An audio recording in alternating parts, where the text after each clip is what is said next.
Bismillahirrahmanirrahim. Assalamualaikum warahmatullahi wabarakatuh. Sahabatku rahimakumullah, hati itu bermacam-macam. Ada hati yang sehat, ada hati yang sakit, bahkan ada hati yang mati. Dan kita kadang-kadang hatinya terbalik. Maka sahabatku rahimakumullah, penyakit-penyakit hati itu segera diobati. Siapa kalau tidak segera diobati bisa menjadikan hati itu mati. Sahabatku rahimakumullah, setan itu akan terus membuat perangkap-perangkapnya, cerat-ceratnya, pintu-pintunya. Maka pada kesempatan yang berbagai ini akan disampaikan yang perlu diketahui ada 10 pintu setan yang harus kita tutup rapat-rapat. Sekali saja pintu itu terbuka, maka yang ada adalah bagaimana kita terjerambab dalam jurang yang paling dalam. Sahabatku rahimakumullah, berhati-hatilah dengan pintu-pintu setan itu. Segera tutup pintu rapat-rapat itu. Yang pertama, pintu setan adalah hasud, hasad, dengki. Ketika orang sudah mempunyai sifat ini, maka yang ada adalah sifat-sifat negatif. Sifat-sifat jelek yang ada pada seseorang itu kelihatan. Maka sahabat Umar radhiyallahu an pernah berpesan, jika engkau ingin melihat aib orang lain, ingin memaki aib orang lain, maka lihatlah aibmu. Niscaya aibmu lebih banyak. Dan cacilah aibmu sendiri, cacilah dirimu sendiri. Sahabatku rahimakumullah, pintu setan yang satu ini sangat luar biasa. Hasud, iri, dengki timbullah dalam diri, punya sifat-sifat tidak suka ketika orang lain bahagia, dan dia merasa senang ketika orang lain menderita. Dan inilah bukan tipe orang-orang yang beriman.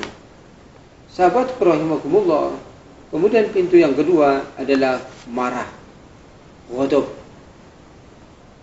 Marah atau ghadab ini adalah pintu setan.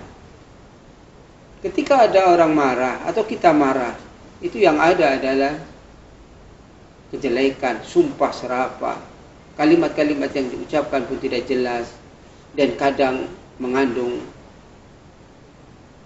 kata-kata yang tidak baik. Maka ketika marah, kita tidak boleh membuat sebuah keputusan. Suami yang marah kepada istri, kadang dia akan mengatakan, akan aku talak kamu, akan aku cerai kamu. Orang tua yang marah kepada anak-anak, dia akan berkata, dasar anak kau diuntung, anak jahat dan sebagainya. Itu doa. Ada malaikat khusus yang akan mengucapkan apa-apa yang kita ucapkan. Maka sahabatku rahimakumullah, ketika kita marah, banyak adab-adab yang harus kita lakukan. Ketika kau berdiri sedang marah, duduklah. Duduk masih marah, terbaringlah. Terbaring masih marah, ambillah air wudu. Air wudu masih marah, salatlah 2 rakaat dan seterusnya dan seterusnya. Ini untuk pengendalian diri agar pintu setan yang berupa marah itu tertutup. Sahabatku rahimakumullah, kemudian pintu setan yang ketiga adalah kita begitu senang, begitu asik memperindah tempat tinggal, memperbanyak perabotan yang sia-sia. Sahabatku rahimakumullah, terlalu berlebih-lebihan dengan dunia, cinta dunia, memewah-mewahkan tempat tinggal, padahal dia masih layak untuk dipakai, untuk digunakan, untuk dinikmati, adalah perbuatan mubazir yang menjadikan pintu setan akan masuk. Dia tidak akan merasa puas. tidak akan merasa puas dengan yang ada. Sudah dapat satu, pengen dua, pengen tiga, dan seterusnya, dan seterusnya. Inilah pintu setan, sahabatku rahimakumullah. Kemudian, pintu setan yang keempat adalah terlalu banyak bermewah-mewah, terlalu kenyang, makan makanan yang nikmat. Dia sudah kenyang tapi makan lagi. Maka janganlah berlebih-lebihan. Sebab kalau kita makan berlebih-lebihan, itulah pintu masuknya setan. Dia akan menjadi lemah, syahwat pun semakin kuat. Sahabatku rahimakumullah. Kemudian pintu yang kelima dari pintu setan itu adalah berlebih-lebihan dalam memuji orang. Wajar kita menyukai seseorang, wajar kita mencintai seseorang. Tapi kalau sudah berlebihan, yang ada adalah keterikatan. Maka cintailah yang kau cintai sewajar-wajarnya saja. Sebab boleh jadi itu adalah perangkap setan, pintu setan yang akan menjadikan kita terjerambab dalam jerat-jeratnya. Sahabatku rahimakumullah. Kemudian pintu yang keenam adalah al-ajalah. Al-ajalah itu tergesa-gesa. Ketika kita melakukan suatu perbuatan dengan tergesa-gesa, maka hasilnya tidak maksimal. Maka sahabatku rahimakumullah, kehati-hatian, ketelitian, kewaspadaan itu adalah yang harus kita utamakan. Rasulullah sallallahu alaihi wasallam bersabda, "At-ta'anni min Allah wal ujlah minasyaitan." Perlahan-lahan atau sabar itulah dari Allah. Sedangkan tergesa-gesa, gugup itu adalah perbuatan dari syaitan. Laknatullah. Sahabatku rahimakumullah, sabar itu memang kekuatan yang harus dibangun oleh orang yang beriman. As-sabru zinatul bala. Sabar itu perhiasan, terutama ketika kita sedang menghadapi kedukaan. Sahabatku rahimakumullah, kemudian pintu yang ketujuh, pintu setan yang ketujuh adalah hubbul mal, cinta harta. Bukan berarti kita tidak boleh menyukai harta, tapi perangkap setan itu dari harta.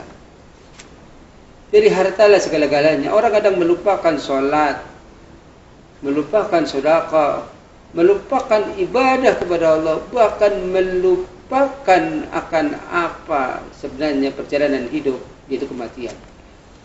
Maka itulah yang paling dikhawatirkan oleh Rasulullah sallallahu alaihi wasallam ketika pada diri kita terkena penyakit yang namanya al-wahan. Para sahabat bertanya, apa itu al-wahan ya Rasulullah? Hubbud dunya wa karahiyatul maut. Cinta dunia sehingga dia sangat benci yang namanya kematian, alias dia tidak mempersiapkan diri akan bahwa kita saatnya akan meninggalkan dunia ini. Maka orang yang cerdas adalah orang yang terus mengingat kematian dan mempersiapkan amalan-amalan untuk bekal selanjutnya. Sahabatku rahimakumullah, kemudian pintu yang ke-8 yaitu biasanya orang ta'assub. Ta'assub itu berlebih-lebihan atau fanatik. Berlebih-lebihan ketika dia mencintai seseorang, mencintai golongan, mencintai mazhab, sehingga dia melupakan yang lain.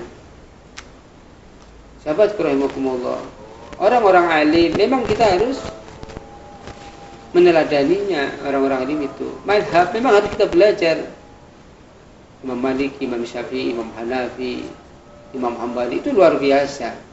Kita harus pelajari. Tapi kalau sudah fanatik terhadap satu mazhab, berlebih-lebihan, maka dia akan cinta golongan, ta'assub, sehingga menganggap yang lain tidak benar. Al-ijabul mar'i bi nafsihi, merasa yang paling benar adalah sendirinya. Itulah pintu setan, ta'assub itu. Kemudian yang kesembilan, yaitu bagaimana pintu setan itu orang awam terutama berpikir tentang hakikat kaifiyah zat dari sifat Allah yang sulit digapai oleh akal, sehingga membuat mereka ragu, bingung, dan akhirnya apa? Murtad juga bisa. Dan inilah pintu setan. Dan banyak orang-orang awam yang diajak murtad itu karena pintu-pintu setan itu terbuka. Maka tugas bagi kita untuk mencintai orang yang beriman, menyelamatkan saudara kita dari jerat-jerat setan ini. Kemudian yang terakhir, sahabatku rahimakumullah, pintu setan yang ke-10 yaitu selalu berburuk sangka terhadap yang lainnya, suudzon. Berburuk sangka, berpikir negatif, itu memang sebenarnya adalah pintu setan yang sangat dahsyat di akhir-akhir zaman ini. Orang kalau sudah berburuk sangka, itu yang ada adalah menyakiti. Sahabatku rahimakumullah, maka untuk menutup pintu setan yang ke-10 ini, kita harus punya sifat husnudzon. Jadi lawannya suudzon, husnudzon, berpikir positif. Bisa enggak apabila kita bertemu dengan seseorang misalnya, doakan yang baik. Ada orang kurus, doakan, ya Allah mudah-mudahan dia menjadi orang yang gemuk dan sehat.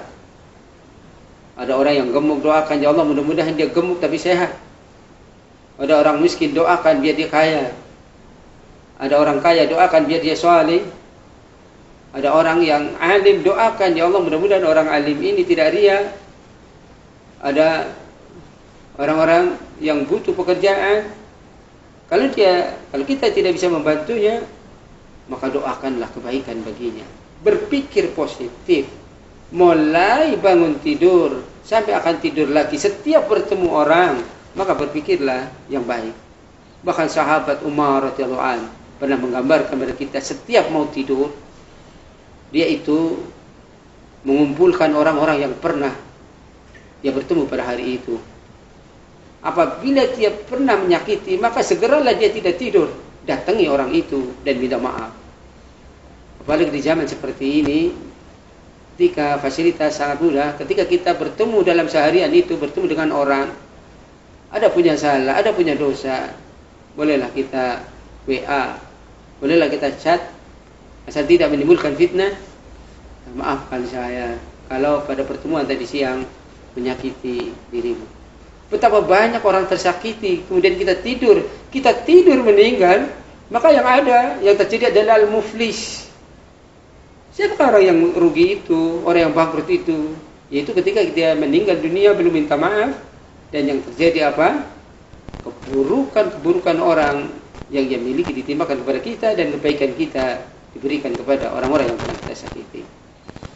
Kita berlindung kepada Allah, mudah-mudahan bisa menutup pintu-pintu setan ini. Memang hidup itu adalah perjuangan, dan musuh nyata adalah setan. Tutuplah rapat-rapat pintu setan itu. Wallahu a'lam bishawab. Subhanaka Allahumma wa bihamdika asyhadu an la ilaha illa anta astaghfiruka wa atubu ilaik. Wal minkum. Assalamualaikum warahmatullahi wabarakatuh.